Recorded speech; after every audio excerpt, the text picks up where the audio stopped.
Hello, Professor Dave Lincicum. Hey, Gabriel, good to be with you.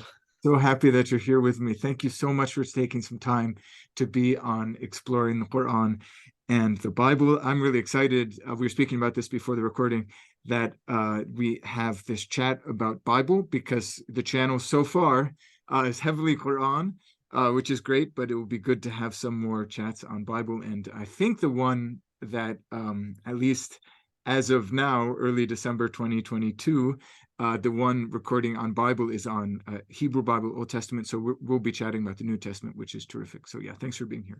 Yeah, it's a real pleasure. So yeah. Yeah, we're going to get right into like a controversial, complicated issue, but we're going to make it simple, which is the questions surrounding Q, which, as I understand it, Q is not Quran here, everyone.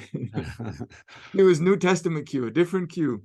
And as I understand it, is really best considered in the framework of a larger question, which is the so-called synoptic problem. So I'll ask you to introduce both Q and the synoptic problem in just a moment. But everyone, here's a very brief introduction. Dave Lincicum is Associate Professor of Christianity and Judaism and Antiquity at the University of Notre Dame. So he's my dear colleague. In fact, we're in the same building right now, Malloy Hall at Notre Dame, just down the hall from each other. Professor Lincicum is the author of Paul in the Early Jewish Encounter with Deuteronomy, and his current research centers on ancient scriptural interpretation, the history of biblical exegesis, especially in the 19th century, in the early Christian text known as the Epistle of Barnabas. So maybe we'll get back to all of that towards the end, but I want to get right to the synoptic problem and Q. So what is Q and what is the synoptic problem? Yeah, great. Well, so the synoptic problem, the word synoptic in that phrase refers to the first three gospels in the New Testament. So this is Matthew, Mark, and Luke. And we call them the synoptic gospels because we can lay them out in parallel columns in a synopsis. We can see them together. And the question really that the synoptic problem is trying to get at is, what kind of relationship is there among these three gospels? I mean, if you read Mark and then you read Matthew, you think, I've just read a very similar story, right? It's even a lot of the wording sounds very similar. And so when we lay them out side by side, we can see that actually at a lot of points, there's a really high degree of direct verbal overlap. And so scholars for hundreds of years now have been asking, what's the best way to explain this? Really, there's been consensus among New Testament scholars since the 18th century that there's some kind of literary relationship among these three gospels. That is, someone has used someone else's gospel, which is not an uncommon sort of way to compose a text, to use another source in antiquity. And so the synoptic problem is that sort of corner of New Testament scholarship that tries to tease out the exact literary relationships among these gospels. Now, Q, which actually its origins are a little bit, I mean, the origins of the term Q are a little bit obscure, but it probably stands for the German Quelle, which just means like source. I heard on that point, sorry to jump in here, our beloved deceased colleague, a great historical Jesus scholar, John Meyer, he once said, well, everyone says that Q is from the German Quelle, meaning source, but that may not actually be the case. So it's actually a bit mysterious. Right? Yeah, the 19th century has a bunch of different symbols they use: aleph, lambda, all different ways of referring to it. And there are I've heard at least 2 or 3 different explanations for why Q came to be dominant, but okay. It's a mystery to me. So but Q is a hypothetical document, right? So that source is a hypothetical source. It's not one that we have in manuscript, that would explain the agreements between Matthew and Luke. So now I mean, there's no such thing as a total consensus in New Testament scholarship on anything. But I would say there's a broad, 95% consensus that the Gospel of Mark is written first, position that goes by the name of Markan priority. And then that Matthew and Luke both used Mark. But then the real question is, where did Matthew and Luke's common material come from? Did one of them use the other, or did they draw on an independent source that has now been lost?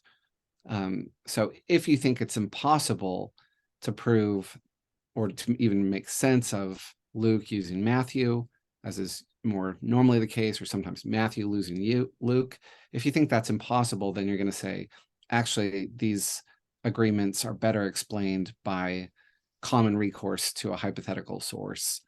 And that's what Q is. That's what Q is. So, and just to be clear, I mean, you made the point there with the word hypothetical, but no one's ever found Q, an ancient document, a manuscript, a parchment somewhere that is Q, right? That's right. Yeah, if you find Q, you're going to be famous forever. So it's only a text that we can infer, or that some scholars infer from these agreements, but it's nothing that we have. And one more basic question about the synoptic problem and the role of Q and maybe solving it. The Q's function is to explain correspondences between Luke and Matthew that are not found in Mark, right? Yes. Yeah. So in content, it's around 200 verses or so of material, and it's mostly Jesus saying various things. So it's mostly teachings of Jesus. There are a couple little narrative elements to it, but it's generally seen as like a saying source, and it's all stuff that either is not in Mark or is only in Mark in a different form. Got it. Okay. I'm going to ask a very specific question about the attraction of Q to contemporary scholars, especially because it's a saying source. I think there's something that sort of is compelling for contemporary scholars about that. But first, just to get a better sense of the field, what percentage, I mean, how dominant is the opinion that Q is the way to explain those correspondences between Matthew and Luke? Is that almost everyone and just a few outliers that are seen as eccentrics disagree, or is there real disagreement here? Well, it's actually a really interesting time to think about this question, because 25 years ago, probably around the time I had my first introduction to the synoptic problem, it was just presented as the truth. You could just draw Mark, Q, and then you draw two arrows, go to Matthew and Luke. It was just everyone accepted that Matthew and Luke used Q and Mark, except for a kind of lunatic fringe of neo-Griezbach, of people who have different views. But it was, I would say, like better than 90% consensus that Q existed. But then you had especially a kind of British theory that suggested that you can actually make sense of Luke using Mark and then using Matthew, maybe treating those sources in different ways. But if you can make sense of Luke using Matthew, then you don't need Q. So there was a guy named Austin Farrer who first proposed this in a paper called On Dispensing with Q in the 50s. And that sort of snowballed first in some slightly strange ways, but then especially through the agency of Mark Goodacre, who's at Duke. He has really broadened the popularity and appeal of that theory, which holds on to Mark in priority, but dispenses with Q. And so I would say since in the last 20 years, I mean, I don't know, there's a growing edge of Q skepticism. And so it might be more like 70-30. It's hard to tell because not everyone writes on the synoptic problem. So maybe that's just the people who have something to say are writing, but it's at least a much livelier question now than it was, when I was an undergraduate. So again, just to mention something that you brought up there, one of the competing theories, you actually mentioned two, I think, Griezbach and Farrer. Farrer was the one who connected to the Duke scholar, Mark Goodacre, which keeps Mark at the beginning of things, but dispenses with Q. So, and we'll get back to the FAR theory, and I'd like to get your thoughts on the attractiveness of that and whether that really provides competition to Q. But just in terms of this division, so that's interesting to learn that there's a real sort of not competition, but there's a real opposition in views on this point. So there's a sizable number of New Testament scholars who, I mean, maybe I should take a step back before I ask about the nature of the field among New Testament scholars. I mean, just to be clear, all of this departs from, say, patristic or earlier dogmatic ideas about the formation of the Gospels. Is that fair to say? Yeah. So, I mean, like the church fathers, they are super smart. They see the commonalities. It's not like they're blind to the commonalities, but they generally have different ways of formulating things. They're not interested in the questions of sources that modern scholars take up. And so Augustine has a famous position that sees Matthew as being written first by a disciple of Jesus, and then Mark he describes as someone who comes after and then abbreviates Matthew. And then Luke is written third. Augustine actually has a couple different ways of thinking about how the order works. But that position kind of just holds for a long time, even though we have super complex systems like the Eusebian apparatus that a guy named Eusebius of Caesarea, who's a bishop in the 4th century, creates, which shows in great detail that he maps all of the parallels across actually all 4 Gospels. And so it's not that they're not aware of it, it's just that they're not interested in the question of sources that we're so interested in. Right. And okay, maybe we'll return to this because I'd like to explore this a bit more to think theologically about the synoptic problem, or at least to observe how believers sort of wrestle with it. Is it a problem for belief? But let me, I'm not being very consistent here, so I hope everyone is bearing with me. But those who watch Exploring the Quran and the Bible are used to it. Back to this, just to the academic field. So bracketing for a second, questions of belief and theology and the believers' community responding to the synoptic problem. But just among academic scholars, New Testament scholars, you said we've got about roughly 70% Q believers and 30% Q skeptics. So I'm just wondering, how would you assess the field? Is there contention between these two sides? If the dominant view is for Q, pro Q, does that mean that many scholars will look at Q skeptics as, I don't know, unreliable or maybe with ulterior motives? I mean, is there animosity? Would you describe generally discourse around this problem as contentious in New Testament scholarship?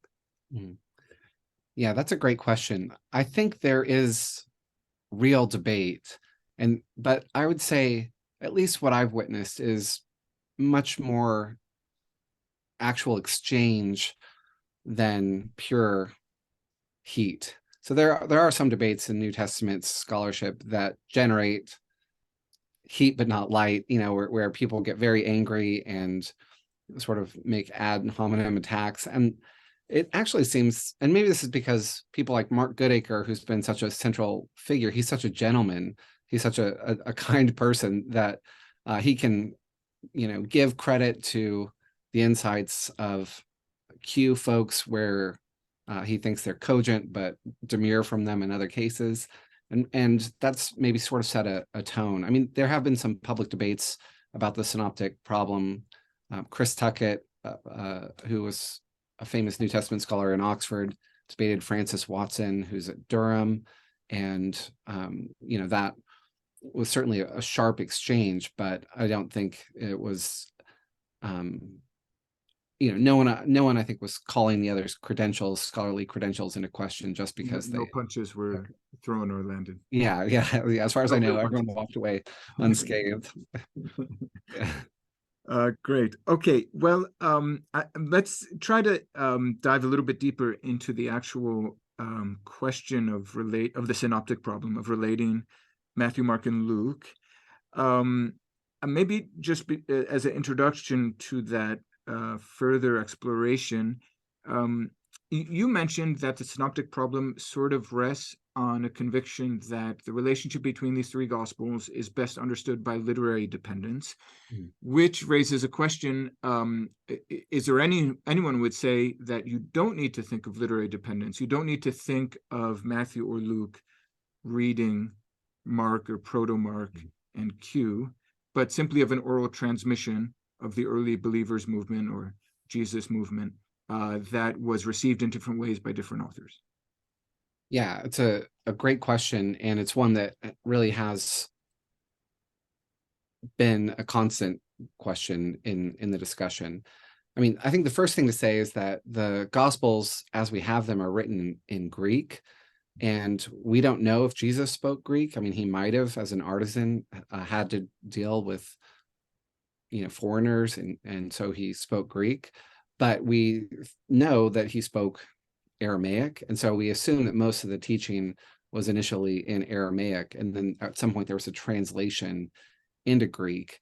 And so the fact that we have so much verbatim agreement among these Gospels in Greek suggests that already there's probably a literary relationship that at least goes back to some Greek original, because we would expect, if they were sort of a bunch of different on-the-fly translations made from the Aramaic circulation of oral tradition, that there would be more variance. But more than that, there are certain forms of stories or anecdotes that sort of have an element of informal control in handing them on. So like if you tell a joke and you get the punchline wrong, the whole joke falls apart. So you've got to preserve that punchline.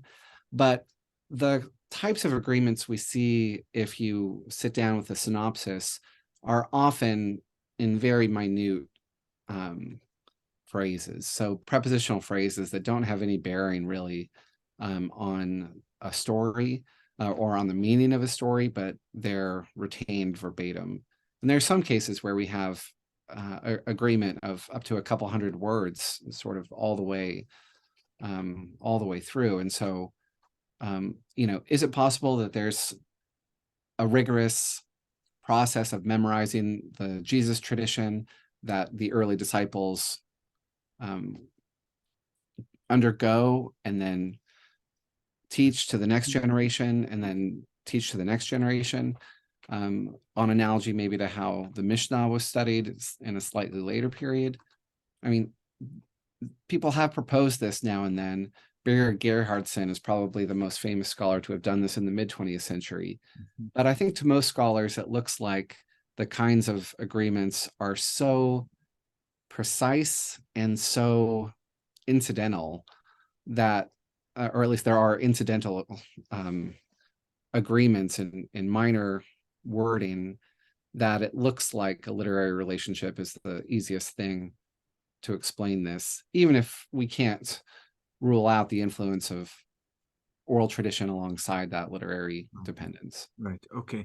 Well, let's speak a little bit about what that literary dependence then might have looked like. And you explained well for us the traditional, if that's the right term, two-source theory, where Q and Mark both shape in different ways Matthew and Luke.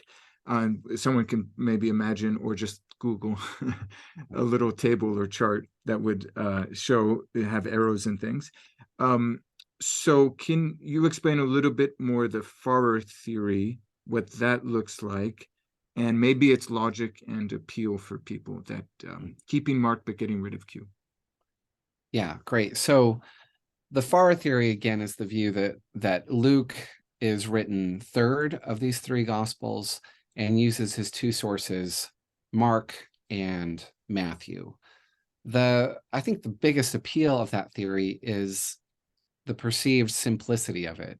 If you can, there's a kind of an appeal to Occam's razor, the simplest theory should be preferred or something. And so I think that's really the appeal, is that if you can make sense of it, then we don't need to appeal to a common hypothetical document. I mean, there are also certain concrete textual points where the case is strengthened. But Q, I think, is essentially a negative hypothesis that says, you just can't make sense of Luke using Matthew or Matthew using Luke, because it would require us to think about that evangelist using their two sources in very different ways. So Matthew and Luke both take over a lot of Mark. So Matthew has something like 90% of Mark in his gospel. Luke has like 50% of Mark, and they tend to take Mark over in chunks and to follow the general order of Mark, except for in certain points where there are transpositions, but largely they took over large chunks of Mark, and they do so in order. That's not the way that Luke would have used Matthew if he has used Matthew. Instead of taking over the Sermon on the Mount, which is like Matthew's greatest hit, instead of taking it over whole, he creates the Sermon on the Plain, which takes over parts of it and then distributes other parts of the Sermon on the Mount sort of throughout Jesus' teaching later in the gospel. And there's a reason why the Sermon on the Mount is more famous than the Sermon on the Plain. It's just it's a more striking literary composition.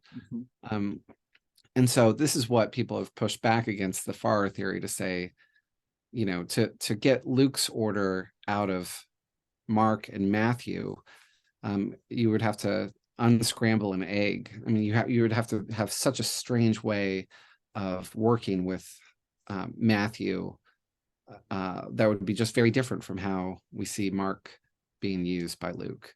Great. I don't think that's an insuperable objection, but it's a serious one. I think the biggest challenge for the Farrer folks.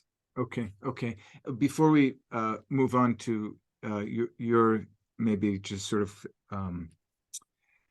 your own perspective on the whole synoptic problem, briefly, you mentioned another theory, which is the Griezbach theory, which, unlike Farrer and the standard two-source theory, doesn't put Mark at the beginning, but like Augustine, and like the order of the canonical New Testament, puts Matthew at the beginning. So could you introduce us just briefly to that, some of its strengths and weaknesses? Yeah, so this goes back in its modern formulation to J.J. Griezbach from the 1780s, and then has various modern adaptations. More recent people we call the neo-Griezbach folks, but they're sort of similar.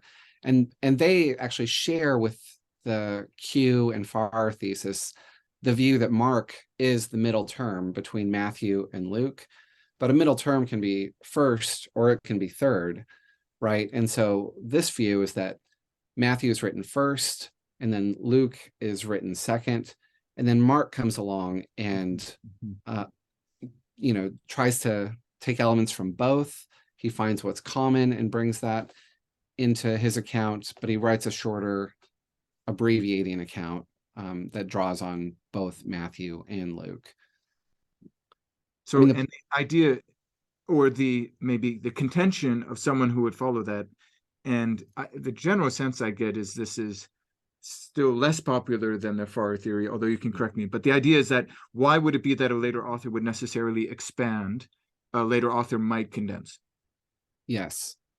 Yeah. And we have examples of people who epitomize.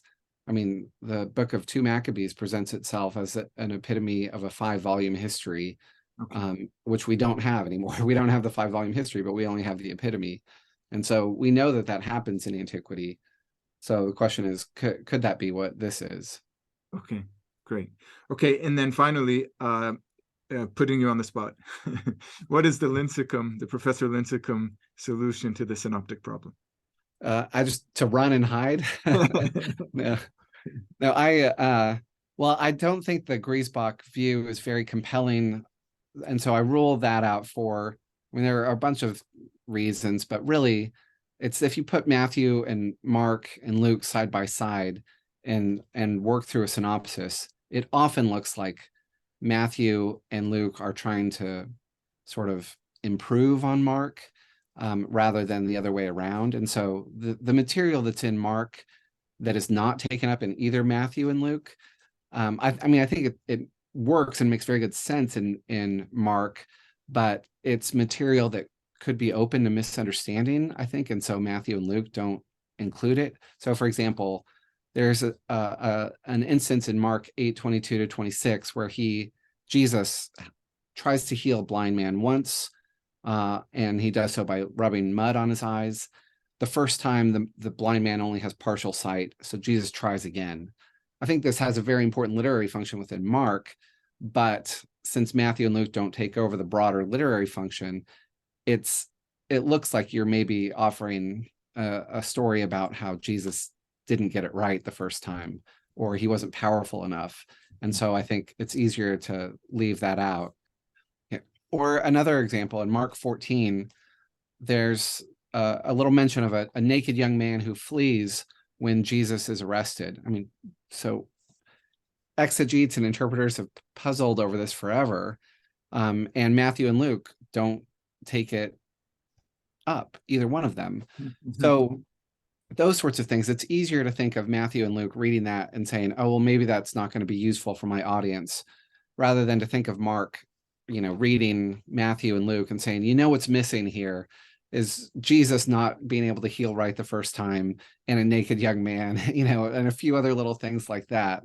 So it would sort of make Mark into a crank, a sort of an odd author to put him third.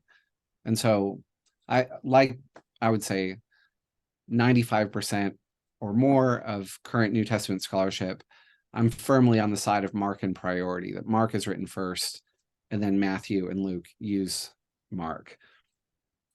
Now, the question of Q is much more difficult for me. I think that the arguments are relatively finely balanced. I probably incline to be a bit Q skeptical.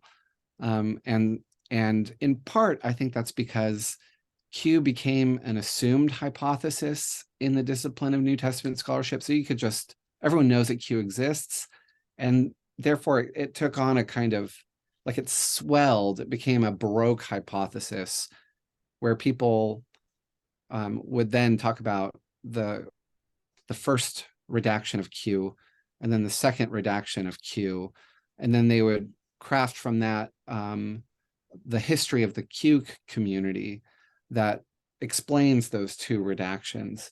And so pretty soon we're sort of building hypothetical castles in the air, where we're talking about the hypothetical history of the hypothetical theology of the hypothetical document Q, and the hypothetical community that produced it. And so I think after a while, there was a need for someone to say, maybe the emperor has no clothes on, or maybe we should at least be more chastened in what we can say. I mean, that said, sorry, just to add one more yeah. point, maybe for Q skepticism. I don't know if people actually make this argument, but it seems to me should be made, namely that not only has Q not been found, but I believe no patristic authors speak about Q, but you could correct me on that. I mean, we don't find late antique Christians saying, oh, there's the apostles or the disciples of the apostles wrote these four, and then they also had the Q document. Yeah, that's right. I mean, there are these references that we find, like, for example, in Papias, who's an early 2nd century interpreter. He writes a 5-volume book, which is lost, on what he calls the logia of the Lord. It's like the sayings of the Lord. Sometimes people have said, could that be Q? It seems to me unlikely. But those were, doesn't Papias say those were in Aramaic, which might have been Hebrew or something like that? Yeah. So that's, I think, the more normal way to say this is that we have these various references to a Hebrew gospel, or sometimes associated with the Gospel of Matthew, as a kind of a first version of Matthew in the Fathers. And so maybe something like that would be more plausible than like a Q source. At least I don't think there are any plausible references to Q in the Fathers. Yeah. Right. Yeah. Okay. Any final thoughts about, before I move on to some things about reception of the Q idea and theology, connections to theology, but final thoughts just on the the solution to the problem as a Yeah, academic I mean, scholar. maybe the only other thing I'd say is that sometimes the far folks act like, look at us, we've gotten rid of a hypothetical source, and now we just have literary relationships among these three gospels. But I think really what the Farrar thesis does is relocate all the hypothetical source to Matthew. So if you don't have Q, you still have to understand or come up with an idea for how did Matthew get all of his non-Markan material. Right, right. I mean, there is an early proponent of the Farrar thesis named Michael Golder, who thinks that Matthew just makes it all up out of like the Old Testament lectionary. Everyone hates that idea. No one thinks that Matthew just made it all up. And so unless you want to say that Matthew made it all up, you're going to be talking about a hypothetical source, which might be oral tradition. It might not be a written document, but there's still that element of, hypotheticalness that you have to account for. Right. Okay.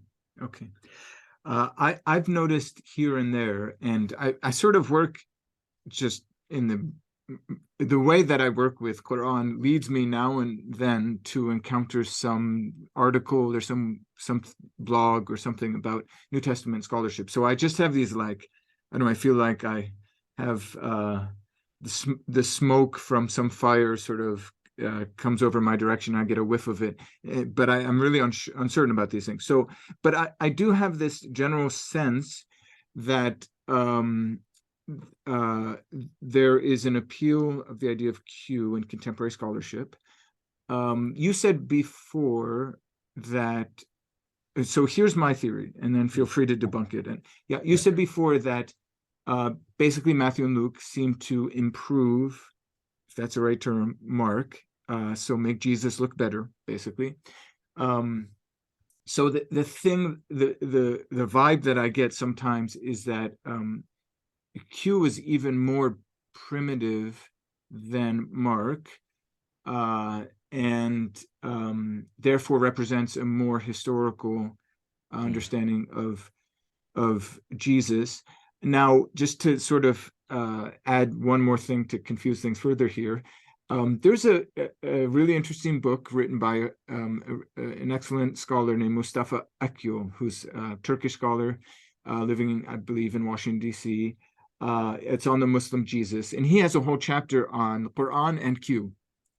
And I've also heard the opinion, I mean, we're focusing on New Testament, but I've heard the opinion sometimes from Muslims that, from an Islamic perspective, we can accept all of the things Jesus says. What we cannot accept in the Gospels are the things said about him.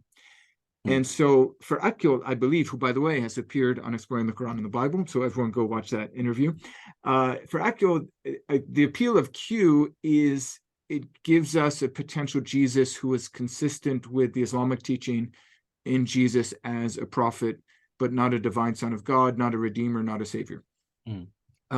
And I think it's not only Muslims, but there are also certain strands of scholarship, or maybe the maybe the public, that sort of think like, here we can get past all the gobbledygook of Christian theology and get a real person, Jesus, and just a man, and understand some of his teaching. And so Q sort of solves, I don't know, demystifies everything. So is there anything right about all of that? Yeah, I think that's totally right. I think this is one of the reasons why it's so hard to give up on Q, because, if you're interested in reconstructing the historical Jesus, one of the ways you're going to do that is by multiple attestation, which means do you have different sources that tell you the same type of thing? And if you knock out a whole source, you lose that. But specifically, people also want to, as you suggest, have an early window into, what a Palestinian community in the 50s of the Common Era might have thought was important about Jesus. And because Q doesn't have a passion narrative, right? Some scholars have said, well, here's a view of Jesus, which is precisely as a moral teacher that's not focused on his atonement, not focused on his death or resurrection, but is thinking of Jesus as a kind of a figure who embodies wisdom. I mean, there is I would say a kind of Christology already in Q if you go for Q, but it might not be the full, well, it certainly isn't the full New Testament Christology that Christian theology knows. Yeah, I mean, I think one of the questions I would have about that view is whether, since in the Passion narratives, we actually find really some indications that even Mark might have used a pre-existing Passion account. Maybe it was the case that the Passion account came to be formalized first, or at least sort of set in memory and tradition first. And so you needed to supplement that with teaching. So you can imagine Christians or early Jesus followers, as they were, telling and retelling the story of what happened in those final days, as they recovered from their shock, so that it would have been pretty easy for that to become formalized. But then there would have been a need to collect Jesus' teaching, which happened in a much more diffuse way over a geographically broader area. But I think you're entirely right that like the Gospel of Thomas, which is also a sayings collection, there's a view that, here maybe you can skirt some of the Christian interpretation and get back to Jesus the teacher. Interesting. Okay. Yeah, maybe a transition question to some other maybe theological implications of the synoptic problem. This isn't really about theology per se here, but I wanted to read a short passage from an introduction to the synoptic problem by Mark Goodacre, which you suggested that I check out. Do you know the actual title? Is it simply Introduction to the Synoptic Problem? Yeah, I think it's A Way Through the Maze, and then An Introduction to the Synoptic Problem might be the subtitle. Perfect. Okay. Or vice versa. Okay. Yeah, I'm sure people will find it. The maze might be the word that helps you get it through Google. So he writes in the preface, for many New Testament scholars, studying the synoptic problem is something to avoid at all costs. It is thought to be both complex and irrelevant. Those who do study it are warned not to allow themselves to be dragged into a quagmire from which they may never emerge. Okay, so I just want to say a couple of things about the quagmire. I mean, basically, the heart of what I'd like to say is that this problem's been going on the debate's been going on for a really long time. I think you mentioned Griezbach, one of the theories meant to solve the synoptic problem, worked in the 18th century. Is that right? Yes. Yeah. So it's been going on for a really long time, which, I mean, raises a question, how fruitful is this? Why do people still spend their time doing this? Aren't there more interesting or important things to do in New Testament scholarship? Yeah, it's a great question. And I mean, there is a sense that even within New Testament scholarship, there's a sort of specialization necessary to make a real contribution to the synoptic problem. I mean, there aren't too many places in New Testament study where you're bombarded with statistics, but the synoptic problem is going to have a lot of statistics about word usage and, frequency and so forth. So it's not necessarily for the faint of heart, at least if one wants to go into it seriously. I do think that it's really important that we revisit perennial questions periodically, simply because our sensibilities change. We learn more about the text in other areas. We learn more about the tradition. And then all of a sudden, something that had been a really settled question starts to look different to us. I mean, the one thing that I'll say is, even if you cannot definitively solve the synoptic problem, I mean, which I take it that the evidence is such that unless we discover something else, no one can definitively solve it, in the sense that one could solve a math problem and convince everybody that you're right.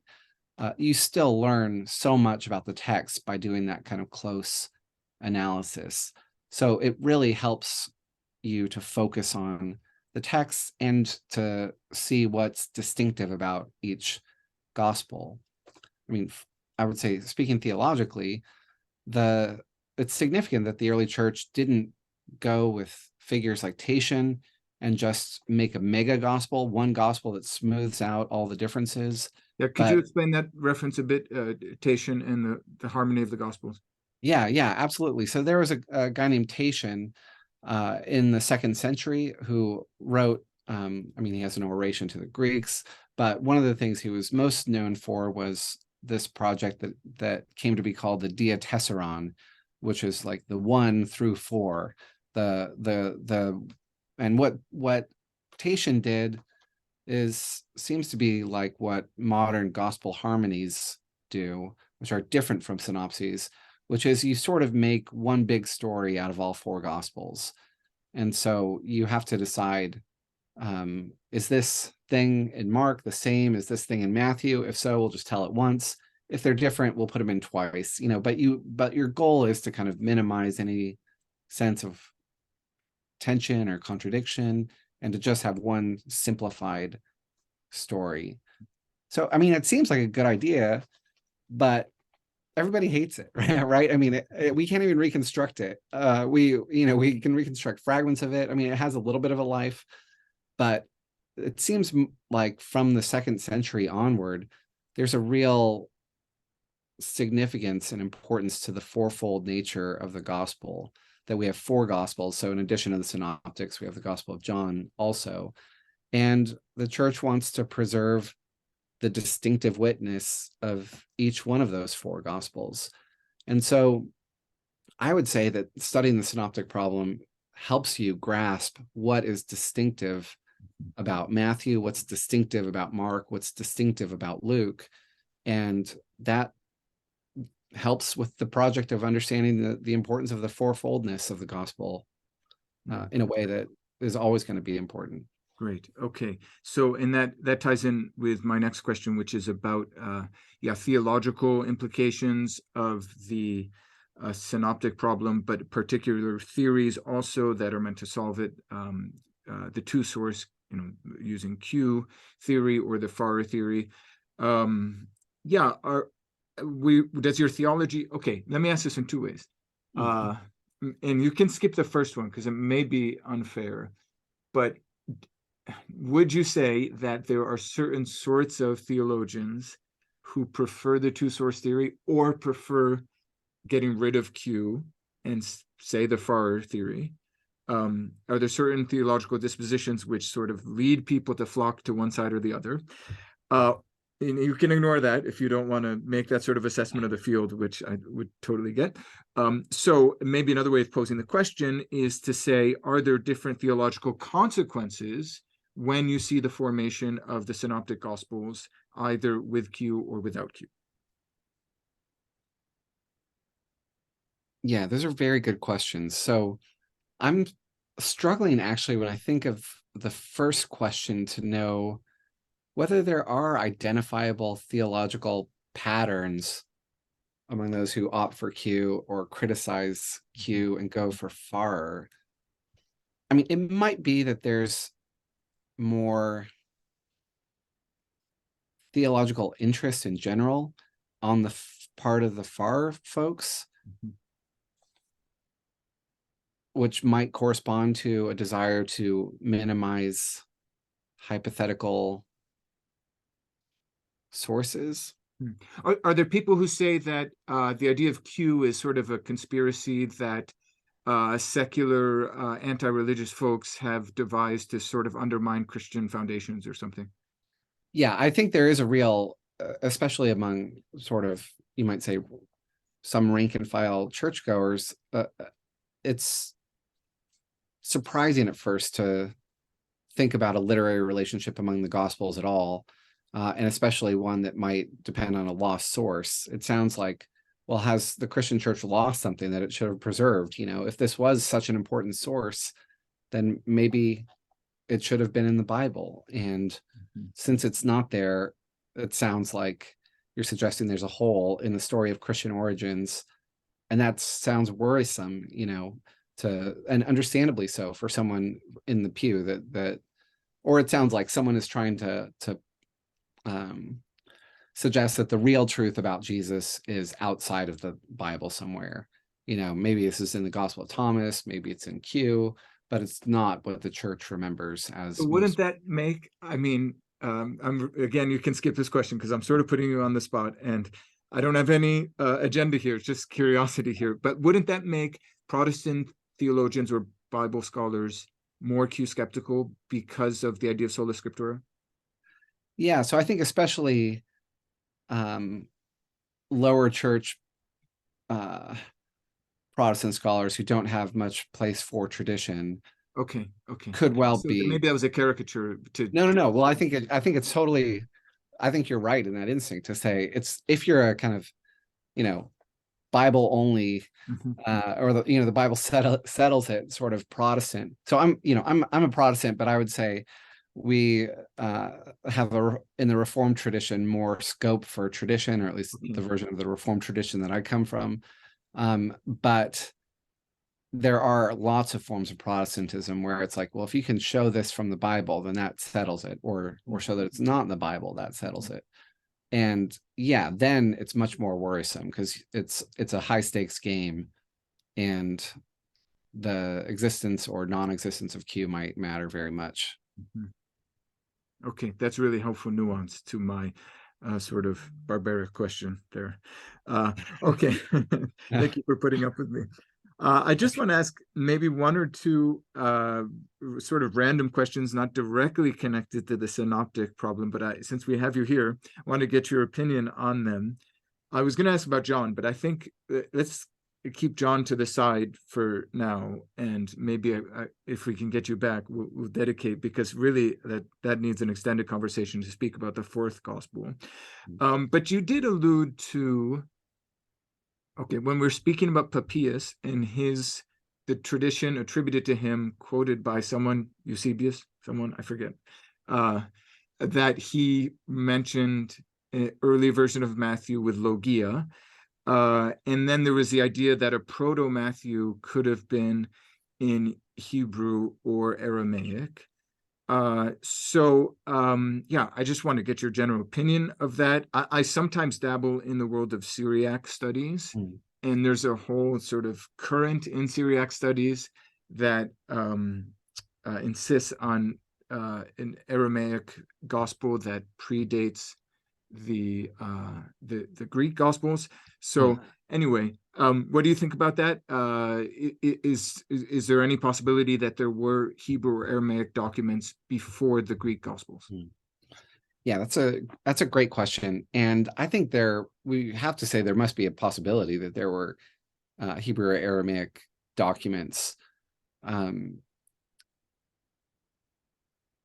There are a lot of references, or a lot scattered over 1,000 years, to a Hebrew gospel, or sometimes a gospel of the Hebrews, which we're not sure if it's the same thing, or various other sorts of forms, Ta Hebraicon in the margin of manuscripts, things like that, the Hebrew something or other. And actually, a former teacher of mine named Jim Edwards collected these together and analyzed them in a book called The Hebrew Gospel and the Development of the Synoptic Tradition. And the great Martin Hengel, who was a fantastic scholar from Tübingen, who died earlier in the 21st century, he actually has a complex view of the synoptic problem, which includes something like a Hebrew gospel. So, I mean, there are more complex versions than just the, Q, Farr, Griezbach options, but the complexity makes it difficult to convince others. So I think I would say for my money, it's certainly possible that Hebrew traditions or Aramaic traditions circulated.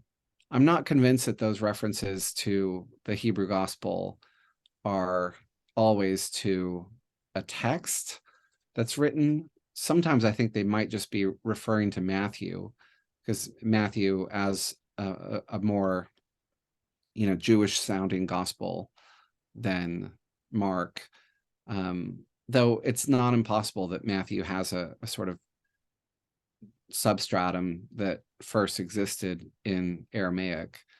I haven't, though, been convinced that, there were attempts to back translate the Gospels into Aramaic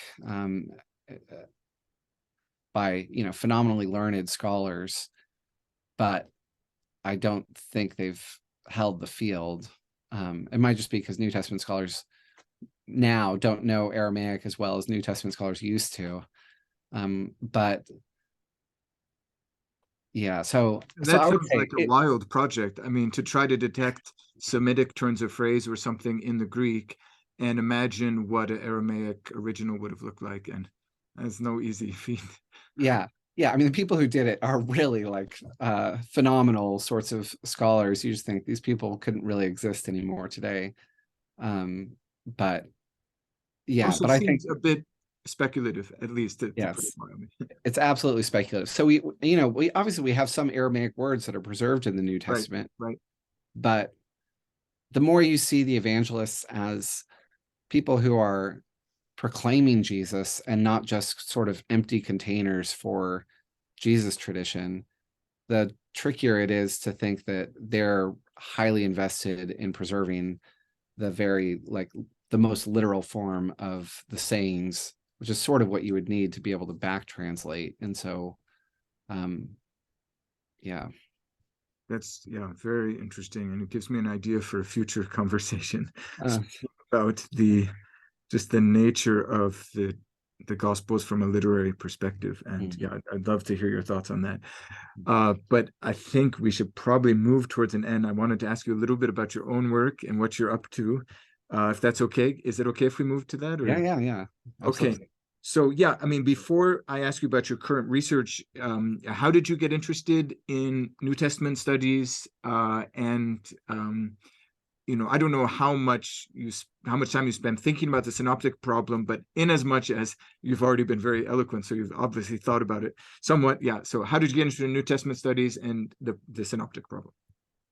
Well, when I went to university, I entered as an English major, and then I took a religion course where I read the Bible, and it just totally blew my mind. So, it was bad enough that I was an English major, but then I switched to theology. I don't think my parents got any happier.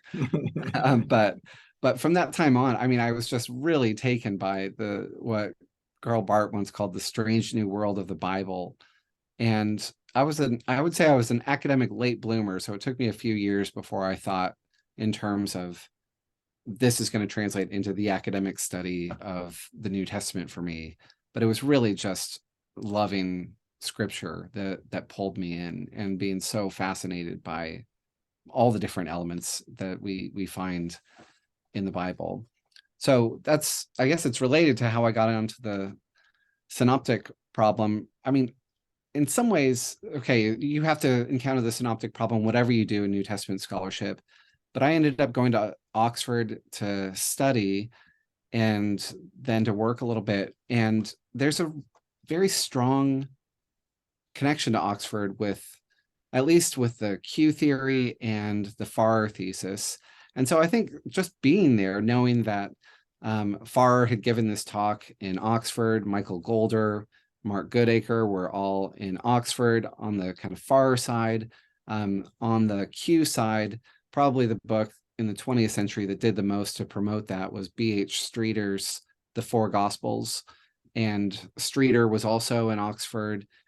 At the time I was there, Chris Tuckett, who is a super learned defender of Q, was also there. So I think just being in that city, in that place, imbibing the history of discussion about the synoptic problem made it very interesting. Eric Eve, I guess, is another figure I should mention, who's among the Farrer thesis folks who's there. And so I've never actually written on the synoptic problem, but because I'm not, at least not in print, because I'm not sure that I'm would have a novel contribution to make, but I've followed it with interest for a long time because I think there's it's a kind of literary problem which is so interesting because you can turn it in different ways and then all of a sudden things look entirely new. And so I think that's what keeps people coming back, is that you have new discoveries even though you know these texts very well. Yeah. Thank you. Great. Well, could you tell us a little bit about your current work? In the introduction there, I mentioned that you've worked in part on an early text known as the Epistle of Barnabas. Maybe you want to speak about this, or if there's another project you'd like to introduce our viewers to. Yeah, so the Epistle of Barnabas is what should be my current project if I could get back to it, if I could fight my way back to it. But it's a very interesting, probably early 2nd century text in Greek that is trying to read the Greek Jewish scriptures allegorically as pointing to Jesus, as pointing to the church. And so it's really a text that's sort of at the at least near the fountainhead of the Christian allegorical tradition of reading scripture as prefiguring the church. So on the other hand, it's slightly, maybe a bit more than slightly, unfriendly toward the Jews. And so it also stands at the head of an adversus Judaeus, so kind of tradition against the Jews in the church. And so it's a text that, you know, I can be glad that it's not in the Bible, so I can disagree with it, you know, but it's at the same time, I think it's very interesting and has things to offer us still today. Great. You mentioned. Yeah, so I'm studying that. I'm doing an edition commentary on Barnabas. Terrific. Terrific.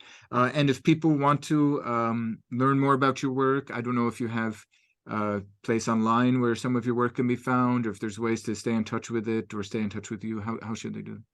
Yeah, so at my Notre Dame faculty page, there's a link to my academia.edu site. That's probably the best place where I have PDFs of things I've written, but I'm always happy to hear from folks, and I can send you things if I've written something that's not on there. As long as it's not like a full book, I can probably send you a PDF of it. But yeah, that's probably the best place to find me. Terrific. Well, this was great, and there's a lot more to speak about. I hope there'll be a second time. And in any case, thank you for this first discussion on exploring the Quran and the Bible. Thank you, Dave. Thank you so much, Gabriel. I'm so impressed with your knowledge of the synoptic problem. I mean, Oh, you didn't need to have me on here, but I've enjoyed the conversation. Yeah. Likewise. Thanks.